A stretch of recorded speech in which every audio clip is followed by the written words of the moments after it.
आप हिंदू राष्ट्र की बात करते हो, मैं कहता हूँ एक गांव आप हिंदू राष्ट्र बना के दिखा दो। आप यूपी का सिर्फ एक गांव चुन लो और वहाँ सिर्फ हिंदुओं को बसा दो कि हिंदू हिंदू से व्यापार करेगा, हिंदू हिंदू से शादी करेगा, हिंदू आपस में एक दूसरे से व्यापार। अरे आप बात करते हो, क्या दलित हिंदुओं में नहीं आते? आप मुझे बात बताओ। आज बाकी लोग ब्राह्मण हिंदुओं में नहीं आते। आज ये ब्राह्मण और दलित आज तक एक नहीं हो सके, ये हिंदुओं को एक करने की बात करते हैं। आप सारी बात छोड़ दो, आप दलित और ब्राह्मणों को खड़ा कर दो एक सामने सामने। एक मैं कहता हूँ कुत्ते बिल्ली का बैर होता है, ऐसा लड़ते हैं वो लोग। तो आप कैसे कह दो कि सांप और नेवले की लड़ाई भी इतनी खतरनाक नहीं होती?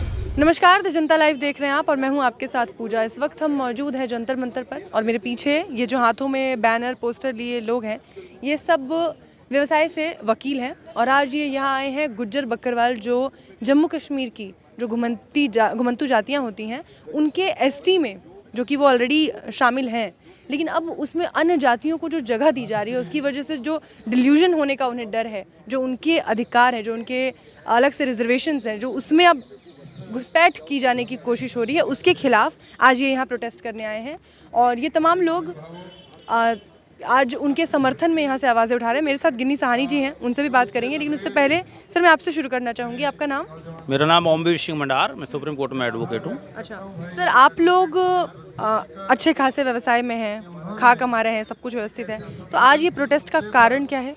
कि संविधान में प्रावधान दिया गया है आर्टिकल 16(4) में कि जो लोग सोशली, एजुकेशनली, कल्चरली बैकवर्ड हैं, जो पिछड़े हुए हैं, उनको उनकी क्या हालात हैं, किस तरह की परंपराएं हैं उनकी, जो एसटी का दर्जा के पैरामीटर्स हैं, जो उनको फुलफिल करते हैं, तो ये गुज्जर बकरवाल उनको फुलफिल करते थे, इसीलिए इनको ये आरक्षण दिया गया।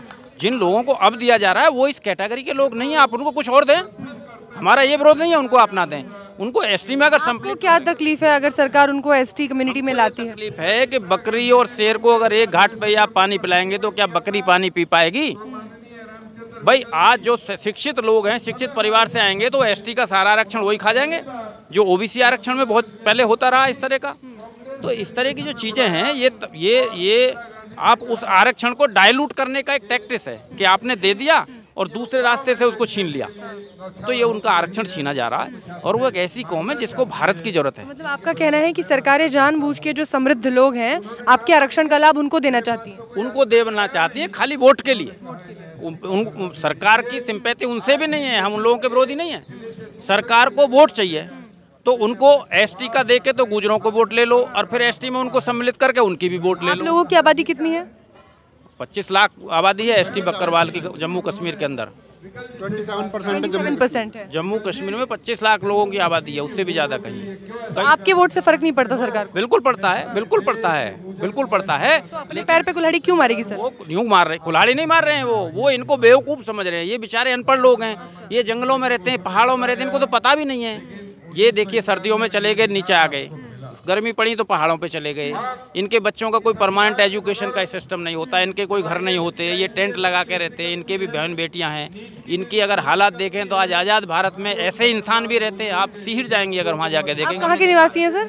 मैं निवासी यहीं का हूँ, नोएडा से, लेकिन हमने तो वहाँ जाके विजिट करके देखा है। जब आप वहाँ जाते हैं आप ये कहेंगे ये भी हमारे भारत की बहू बेटियाँ हैं इस आज़ाद भारत में। उन लोगों के आरक्षण। गुजरवाल समाज से हैं? मैं गुजर हूँ, मैं गुजर समाज से। तो वहाँ से निकलकर यहाँ तक का सफ़र आपका, आज इस व्यवसाय में है, आप एक प्रतिष्ठित पद पर हैं, तो अगर आपको रिजर्वेशन मिला, आप यहाँ तक पहुँचे, तो अगर उन जातियों को भी मिलेगा तो उनका भी लाभ होगा ना सर? क्या दिक्कत है? मेरी बात नहीं समझे आप, मैं क्या कह रहा हूँ। आरक्षण जो होता है रिप्रेजेंटेशन का होता है, representation. It is not a welfare scheme कि आप जो अग्रणी कौम है उनको वेलफेयर दे रहे हैं आप। आरक्षण उसका नहीं होता, आरक्षण होता है आपका सोशल बैकवर्डनेस का। आपको समाज में कैसे देखा जाता है, आपके हालात क्या हैं, आपका मेंटल स्टेटस क्या है, आपका फिजिकल क्या है। आर्थिक आधार पर आरक्षण दिया जाए तो आपको दिक्कत नहीं है?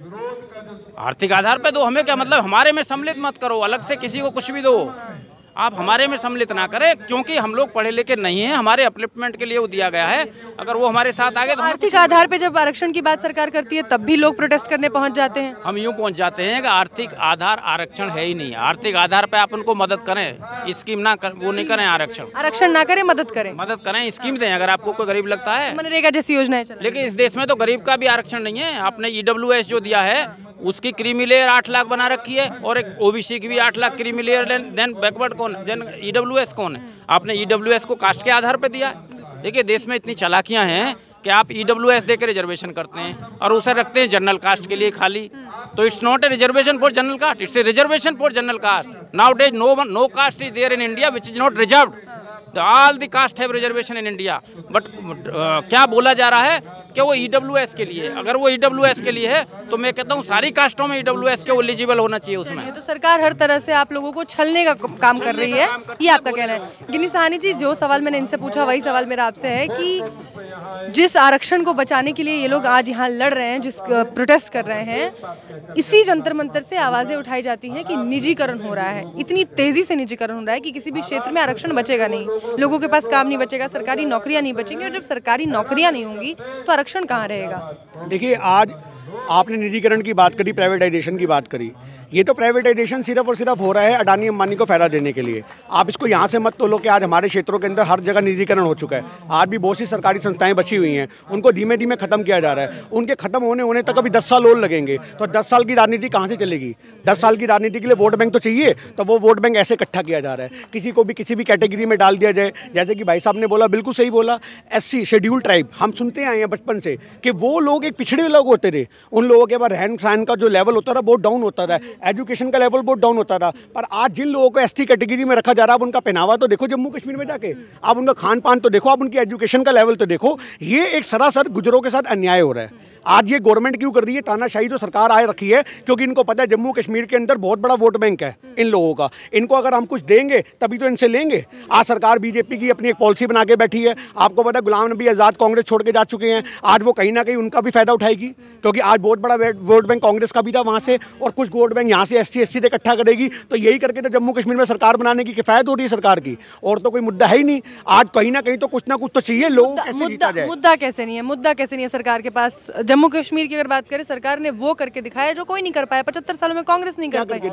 उन्होंने 370 हटाई वहां से, बहुत बढ़िया 35 हटाया। मैं कह रहा हूं बहुत बढ़िया काम कर दिया। वहां के जम्मू कश्मीर के स्थानीय निवासियों से जाके पूछो क्या वो वहां से खुश हैं। आप जम्मू कश्मीर के स्थानीय साथियों से जाके पूछो क्या 370 से खुश हैं? क्या 370 के बाद आतंकवाद खत्म हो गया? क्या 370 के बाद हमारे सिपाही नहीं मारे जा रहे? क्या वहाँ पे पत्थरबाजी खत्म हो गई? वहाँ क्या खत्म नहीं हुआ? आप मुझे ये बात बताओ। वहाँ सिर्फ खत्म हुआ तो वहाँ जम्मू कश्मीर के लोगों का जो जीवन यापन का एक तरीका था वो खत्म हो गया। उन बराबरी आई सर, बराबरी आई, जो दोहरी नागरिकता थी वो खत्म। मेरी बात सुनो, वहाँ की आम जनता खुश नहीं है उस चीज से। आप मेरी बात बताओ, आप आम जनता के हिसाब से कानून बनाओगे जो जनता चाहती है। आज जब बाबा साहब अम्बेडकर ने संविधान लिखा था तो उन्होंने जगह जगह जाकर के सम्मेलन किए थे, जगह जगह जाकर लोगों के विचार लिए थे, तब जाकर अपना संविधान बनाया। ये सरकार तो तानाशाही पे आ चुकी है। लाल चौक पे तिरंगा फहराया गया। तिरंगा उससे पहले भी आपको जम्मू कश्मीर में वोट दिखेगा, ऐसा नहीं है। आप मनमोहन सिंह के टाइम के देख लो, आप कांग्रेस के टाइम में देख लो। 15 अगस्त पे लाल चौक पे कब फहरा देते थे? मैं आपसे क्या कहना चाह रहा हूँ, वो तो राजनीति का एक हिस्सा बन चुका है आज। वो तो आज सिर्फ राजनीति का हिस्सा बन चुका है कि जहाँ तिरंगा फहराएंगे तो हम ये दिखाएंगे, देखो अब घर घर भी तिरंगा पहुंचाया। कैसे पहुंचाया? मात्र 20-20 रुपए में तिरंगा पहुंचाया।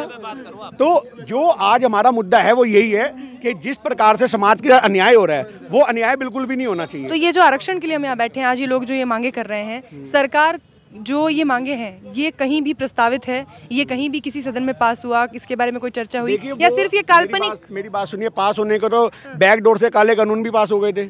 आपने रोक लिया था क्या? सरकार तो तानाशाही है, हम तो शुरू से कहते आ रहे हैं। उनके तो मन में जो आएगा वो तो कोई ना कोई काम कर देगा। अभी जम्मू कश्मीर में आप वहाँ पे कवर करो, वो तो नेशनल मीडिया हमारा साथ नहीं देती। नेशनल मीडिया आज इतनी बिक चुकी है कि उनके मुद्दे कोई रह ही नहीं गए हैं। संदेह के आधार पे सरकार पे आरोप लगा रहे हैं आप लोग? नहीं, संदेह के आधार पे नहीं है। जम्मू कश्मीर के स्थानीय लोगों की आवाज़ है ये कोई हमें सपना नहीं आया जो यहाँ पे गुज्जर समाज को हम सपोर्ट करने आ गए।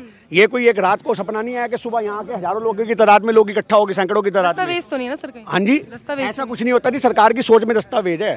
सरकार ने जो बोल दिया वही दस्तावेज है। उसे कब लिखित में बदल देगी आप उसका कोई अनुमान नहीं लगा सकते। चलिए, आज जहां हम खड़े हैं यहाँ से कुछ दूरी पर एक भव्य समारोह का आयोजन किया जा रहा है, एक इतिहास रचा जा रहा है। बिल्कुल, सेंट्रल विस्टा का। आप इतने लंबे समय से हम राजपथ बड़े गर्व के साथ, बड़े गौरव के साथ नाम लेते थे। अमर जवान ज्योति पहले ही बुझा दी गई थी, अब राजपथ को कर्तव्य पथ बना दिया गया। कहीं ना कहीं सरकार ये अंदेशा दे रही है कि हम अपने कर्तव्य कितनी कर्तव्य निष्ठा से निभा रहे हैं, इसका उदाहरण है कर्तव्य पथ। देखिए, एक छोटी सी बात समझिए, नाम बदलने से देश नहीं, सूरत नहीं बदलेगी। आज सूरत बदलेगी लोगों की सूरत बदलने से।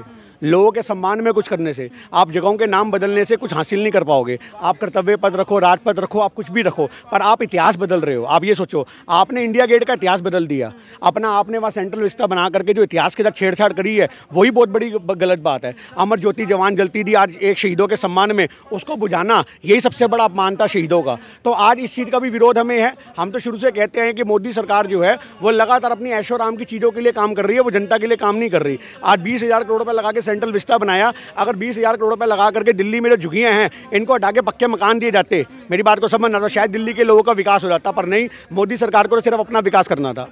आज ये जो लोग यहाँ प्रोटेस्ट कर रहे हैं ये एसटी समाज से आते हैं। एसटी में वो लोग हैं जो अपने मूल निवासी हैं कहीं किसी क्षेत्र के, और अपनी वो उस जो पूरा उनका एक लंबा लेगेसी है उसको बचाना चाहते हैं, संरक्षित करके रखना चाहते हैं, और इसलिए प्रोटेस्ट करते हैं। सवाल सुन लीजिए सर। और यही चीज़ अगर बीजेपी या आरएसएस की विचारधारा है कि अगर वो हिंदुत्व की राजनीति करते हैं, हिंदुओं को सुरक्षित करना चाहते हैं और भारत को हिंदू राष्ट्र बनाना चाहते हैं, तो उनसे क्यों चिढ़ते हैं लोग? देखिए, हिंदू राष्ट्र, वो भी तो अपनी लेगेसी बचा रहे हैं। एक हिंदू राष्ट्र बनाने के लिए देश को आतंकवादी गतिविधियों में झोंका जा रहा है, देश को नफरत में झोंका जा रहा है। एक हिंदू राष्ट्र बनाने के लिए लोगों को धर्मों में लड़ाया जा रहा है, हिंदू मुस्लिम किया जा रहा है, सिखों को खालिस्तानी, मुसलमानों को आतंकवादी बताया जा रहा है। जिन लोगों ने इस देश को खून से सींचा है अपने, आज उनके बच्चों को आप आतंकवादी कहोगे, उनके बच्चों को आप खालिस्तानी कहोगे, तो कहाँ तक जाया जाए? आप हिंदू राष्ट्र की बात करते हो, मैं कहता हूँ एक गाँव आप हिंदू राष्ट्र बना के दिखा दो।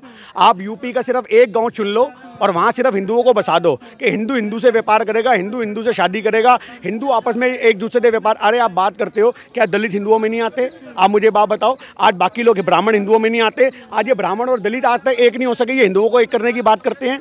आप सारी बात छोड़ दो, आप दलित और ब्राह्मणों को खड़ा कर दो एक सामने।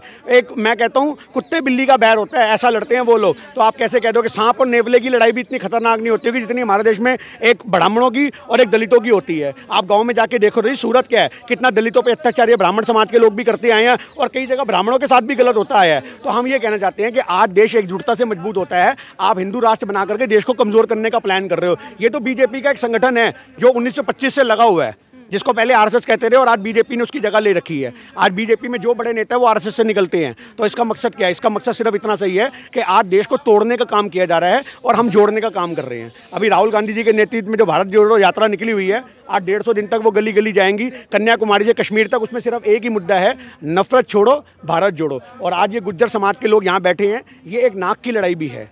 मेरी बात को आप समझो, ये एक नाक की लड़ाई भी है, क्योंकि आप किसी की कास्ट के साथ छेड़छाड़ नहीं कर सकते, आप किसी की जात पात के छेड़छाड़ नहीं कर सकते। सरकार करने पे उतारू हो चुकी है, उसी को बचाने के लिए। और वहाँ पे जम्मू कश्मीर में जो गुजरों का गलत हो रहा है, उसकी आवाज़ यहाँ बुलंद करने के लिए लोग पहुँचे हैं। चलिए, बहुत शुक्रिया आपका।